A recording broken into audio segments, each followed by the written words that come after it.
अंधेरा। कृपया ध्यान दें। दिल्ली के द्वारका सेक्टर 26 में एक पुराना मकान खाली पड़ा था। आसपास के लोगों का कहना था कि 5 साल पहले मकान में रहने वाला खुराना परिवार रातों रात अचानक गायब हो गया और फिर कभी कोई उस घर में रहने नहीं आया। लेकिन आज सुबह से ही वहाँ चहल पहल थी। किसी मिश्रा परिवार ने घर खरीद लिया था और मिश्रा जी का बेटा अतुल और उसकी नई नवेली पत्नी कविता वहाँ रहने आने वाले थे।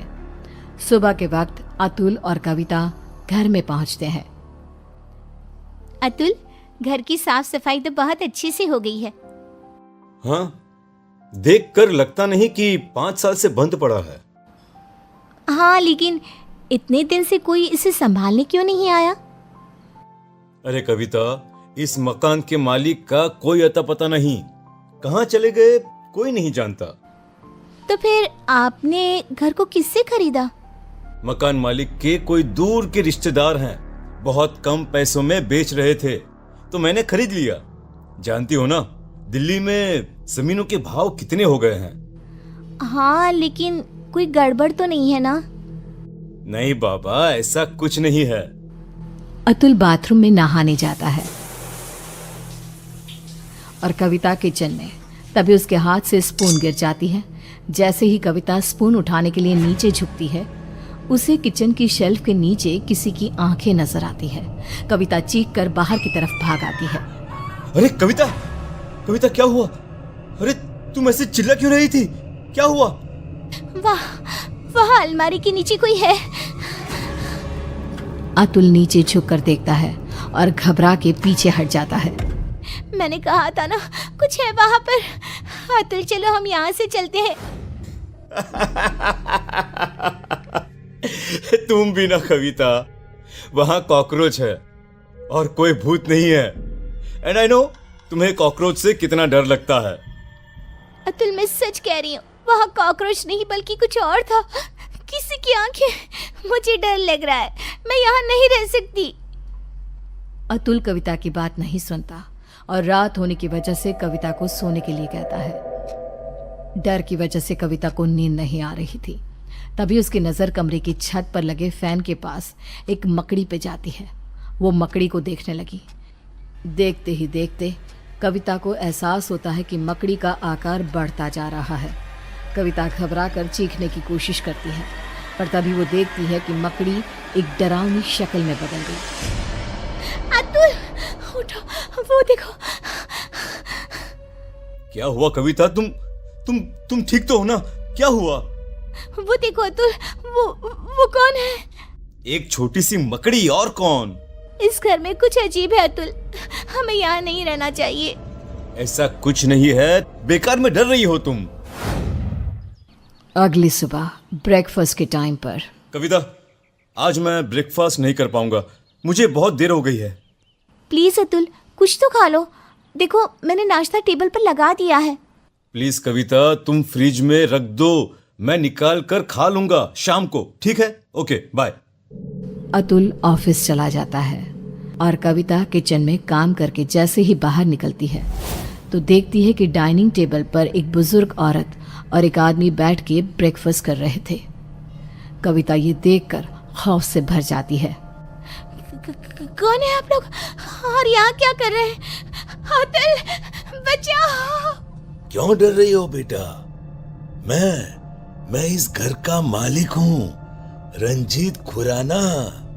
और मैं इनकी बीवी रमनदीप खुराना। लेकिन आप लोग तो गायब। मेरा मतलब। किसने कहा? अरे हम तो यहीं रहते हैं, इसी घर में। वो देखो, हमारे कपड़े, सारा सामान सब तो है।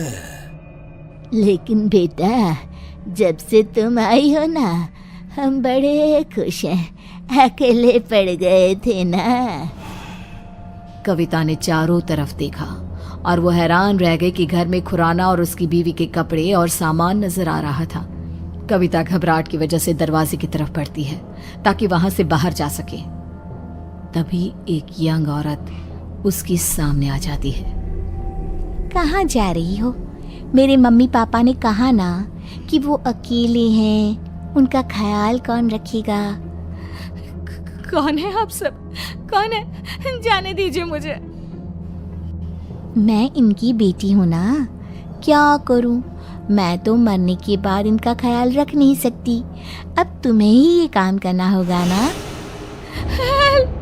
हेल्प, कोई बचाओ मुझे। कविता भागती है और अपने कमरे में जाकर एक कोने में बैठ जाती है।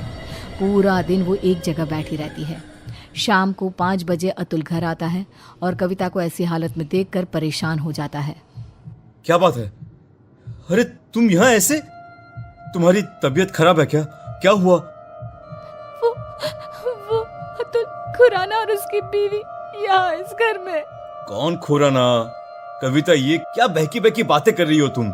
इस घर के मालिक अतुल वो यही है, इसी घर में। मैंने उन्हें देखा है और उनकी बेटी भी। तभी कविता ने देखा कि बुजुर्ग औरत, आदमी और उनकी बेटी कविता के ठीक सामने आकर खड़े हो गए। वो देखो अतुल, वो सब यहाँ है, तुम देख रहे हो ना? ओ ये, अरे ये तो मेरे मॉम डैड हैं। इनसे डरने की क्या जरूरत है? चलो अब उठो, डिनर बनाओ सबके लिए। और सुनो, मम्मी पापा को इंसानों का मांस बहुत पसंद है, तो वही पकाना। क्या कहा तुमने? तुम्हारे मम्मी पापा? लेकिन तुम अतुल मिश्रा मेरे पति हो, और ये खुराना, और ये क्या मजाक है? इंसानों का मांस? कौन हो तुम? ओह अच्छा, तुम्हारा पति। तुम उसकी वजह से परेशान हो। रुको। अतुल पीछे पलट कर देखता है और फिर जैसे ही वो कविता की तरफ पलटता है, कविता ने देखा कि उसका चेहरा पूरी तरह से बदल गया था और अब वो किसी भेड़िए की तरह नजर आ रहा था। कौन हो तुम? मेरे पति कहाँ है? क्या किया तुमने उसके साथ? अतुल ने रूम की छत की तरफ इशारा किया। कविता ने देखा कि अतुल का शरीर रूम की छत पे चिपका था। वो मर चुका था। अतुल कोई बचाओ।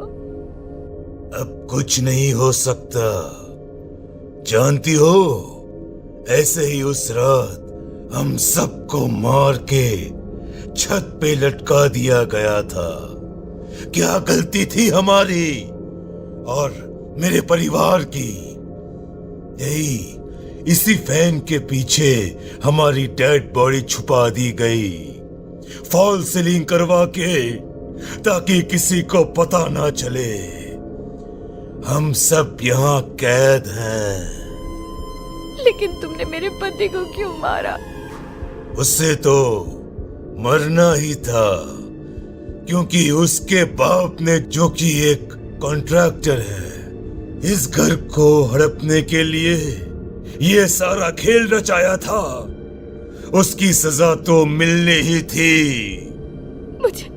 मुझे जाने दो। मैंने तुम्हारा क्या बिगाड़ा? नहीं, अब तुम हमेशा के लिए यहाँ कैद हो।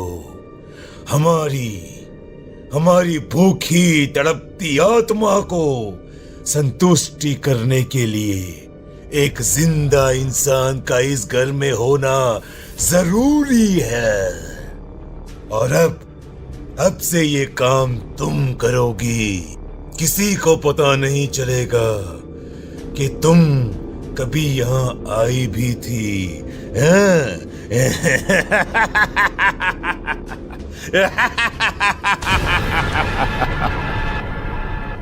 उसके बाद सेक्टर 26 में एक खबर और फैल गई कि खुराना के मकान में रहने आए अतुल और कविता भी अचानक से गायब हो गए।